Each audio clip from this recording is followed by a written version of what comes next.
Stop scrolling. What if I told you the real horror of Little Bighorn didn't end with Custer's last stand? That 210 soldiers didn't just die.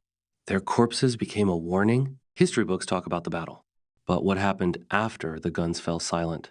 The truth is darker, weirder, and buried for 150 years. By the end of this video, you'll know why this battlefield became America's most haunted secret. June 25, 1876. Custer split his 700 men into 3 groups, charging toward what he thought was a small Lakota camp. He was dead wrong. Instead, 2,000 warriors armed with better rifles than the U.S. Army waited. Within an hour, Custer's entire unit was wiped out. No survivors. But here's the kicker. Native warriors didn't just kill them. They ritually mutilated every corpse. Skulls crushed, fingers severed, bodies stuffed with grass. Why? Because this wasn't just a battle, it was a spiritual war. When the U.S. Army returned days later, they found 210 bodies rotting under the Montana sun.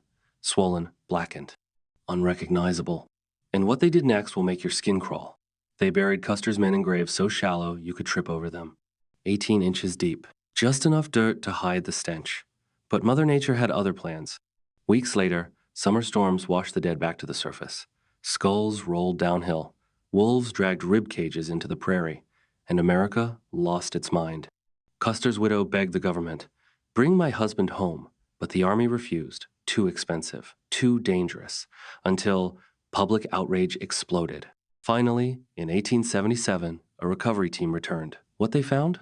Bones scattered for miles, officers identified by gold teeth, enlisted men dumped into mass graves, and Custer himself, 2 gunshot wounds.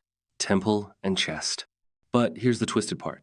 His body was ritually pinned to the earth, an arrow through his groin, sewing awls in his ears. The Lakota weren't just killing him. They were making sure he'd never fight again, even in the afterlife.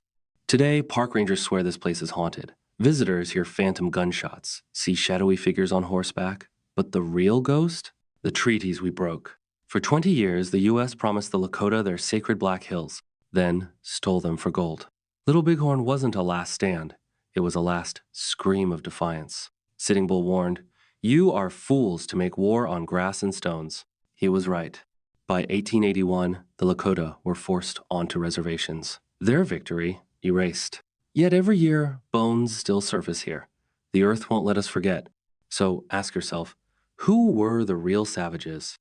If this shook you, smash like and comment. Unburied, because history's darkest stories deserve witnesses. Subscribe now, because next week, we're exposing the mass grave under your hometown.